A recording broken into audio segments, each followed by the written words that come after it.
اچھا علی بھائی، حدیث میں آتا ہے کہ جو پیشاب کے چھینٹوں سے نہیں بچتا اس کو عذاب قبر ہو رہا ہے. تو اکثر بچوں والے گھر ہوتے ہیں، بستر پر پیشاب کر دیتے ہیں بچے، تو وہ جس طرح میٹرس ہوتے ہیں جذب ہو جاتی ہیں ان میں چیزیں، اس وہاں پہ نجاست کو کس طرح سے دور کریں؟ یہ بالکل ڈفرینٹ چیزیں ہیں دو، آپ جن کو جوڑنے کی کوشش کر رہے ہیں. وہ بخاری مسلم میں حدیث ہے کہ آپ علیہ السلام ایک جگہ سے گزر تھے، قبر والوں کو عذاب ہو رہا تھا. آپ نے فرمایا کہ ایک چگلی کھاتا تھا، دوسرا پیشاب کے چھینٹوں سے نہیں بچتا تھا. ایک ٹہنی کے 2 ٹکڑے کر کے آپ علیہ السلام نے قبروں پہ ڈال دیے. فرمایا جب تک یہ ہری رہیں گی عذاب میں تخفیف ہوتی رہے گی. پیشاب کے چھینٹوں سے نہیں بچتا تھا یعنی وہ خود نہیں بچتا تھا. یعنی ایک نماز پڑھنے والا بندہ پیشاب کرتا ہے اور پیشاب کے چھینٹوں سے نہیں بچتا اور اپنے ناپاک کپڑوں کے اندر وہ نماز پڑھتا ہے ناپاک جسم کے ساتھ، یا وہ نماز پڑھتا ہی نہیں ہے، تو یہ صورت میں ایک کپڑے آپ نے پہنے ہی نہیں ہوئے ہیں، ٹھیک ہے جی، اور اس پہ پیشاب کے چھینٹے لگے ہیں، اس پہ تو کوئی عذاب نہیں ہے. ٹھیک ہے، وہ 10 سال تک پڑے نے کپڑے، آپ کا کیا لیتے دیتے ہیں؟ جب تک آپ نماز کے لیے کیوں کہا جاتا ہے کہ نماز پڑھنے کے لیے وہ جگہ پاک ہو جہاں پہ آپ نماز پڑھ رہے ہیں، آپ کے اپنے کپڑے پاک ہوں. یہ کیوں آپ کو بتایا جاتا ہے؟ ورنہ تو کہا جائے کہ مسلمان کے گھر میں ہر چیز پاک ہونی چاہیے، یہ تو کہیں نہیں کہا گیا. الٹا بخاری مسلم میں حدیث ہے کہ مسجد بیت ہونی چاہیے، گھر میں ایک نماز کے لیے جگہ مخصوص کرو. وہ مخصوص کیوں کرو؟ کہ صرف اس ایک جگہ کی پاکی کا اہتمام کر لو. بچوں والے گھر میں پورے گھر کی پاکی کا اہتمام کرنا پاسبل ہی نہیں ہے، الا ہے کہ کوئی بہت وہمی ہو جائے. اور قرآن پاک نے کہیں نہیں کہا کہ آپ نے اتنا وہمی ہونا ہے. لا یکلف اللہ نفسا الا وسعها. اسی طریقے سے اگر میٹرس کے اوپر پیشاب لگ جاتا ہے تو آپ کا جو اپنا اگر اس کی وجہ سے کوئی بدبو پھیل جاتی ہے، تعفن والا مسئلہ ہوتا ہے، وہ تو الگ چیز ہے. ٹھیک ہے، وہ تو بہت زیادہ ہو تو معاملات اس طرح کے ہوتے ہیں. وہ تعفن صرف پیشاب سے نہیں، وہ تو انڈا بھی گر جائے، سالن بھی گر جائے، انڈے کی بدبو جو ہے وہ بعض کا پیشاب سے بھی زیادہ بری ہوتی ہے. جو انڈے کی بدبو بعض میں برتنوں میں بھی ہوتی ہے، حالانکہ وہ انڈا تو پاک ہے. تو وہ تو تعفن آپ کا ایک معاملہ ہے نا. وہ تو حتیٰ کہ بخاری میں آیا کہ بھئی جس نے پیاز کچے کھائے وہ مسجد میں نہ آئے، حالانکہ پیاز کھانا تو حلال ہے. ٹھیک ہے، لیکن چونکہ لوگوں کو تکلیف ہوتی ہے، ورنہ تو قرآن میں اور حدیث میں یہ آ جاتا ہے کہ پیاز کھاؤ ہی نہ، بدبو والی چیز کھاؤ ہی نہ. تو صرف ایک جگہ کے لیے روک دیا گیا. اس طرح پیشاب والا اور یہ سارے معاملات جس جگہ آپ نے نماز پڑھنی ہے اس کا تو آپ اہتمام کریں.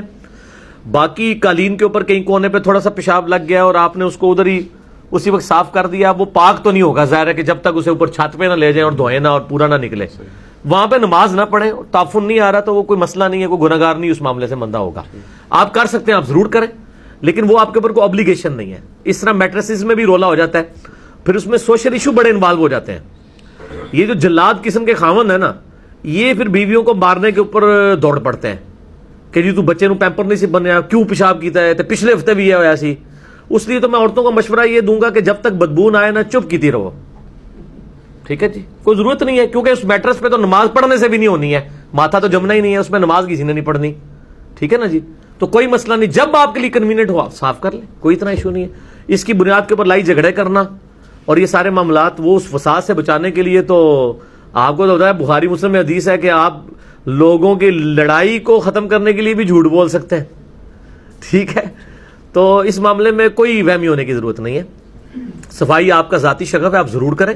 اللہ نے آپ کو جس صفائی کا پابند کیا ہے وہ صرف وہ صفائی ہے کہ آپ کے کپڑے پاک ہوں، جسم پاک ہو، جس جگہ نماز پڑھ رہے ہیں وہ پاک ہو. اس کے بعد آپ جتنا پاکی کا اہتمام کریں وہ کرتے جائیں.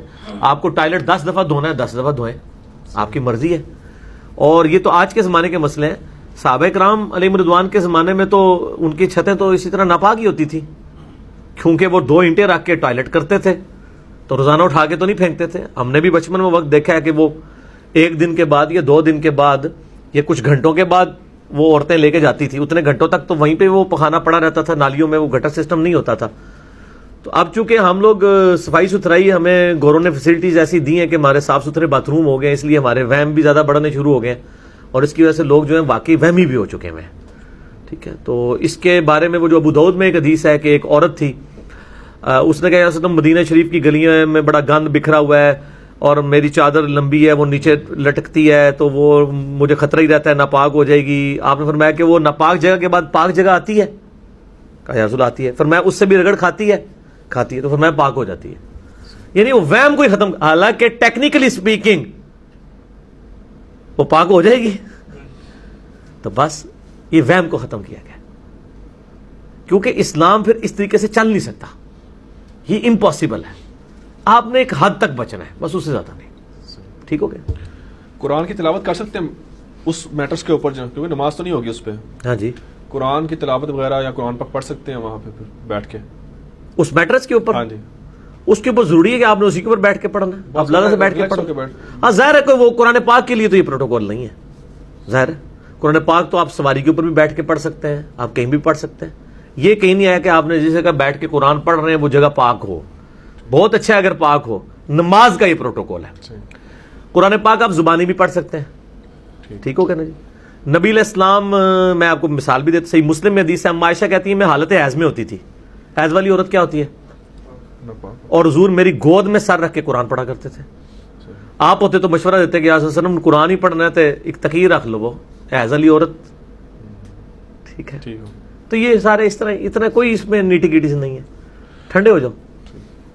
دین بہت آسانی ہے, جدھر ہیں ہم دیتے ہیں اللہ کے فضل سے, کہ واقعی آسانی ہے وہ.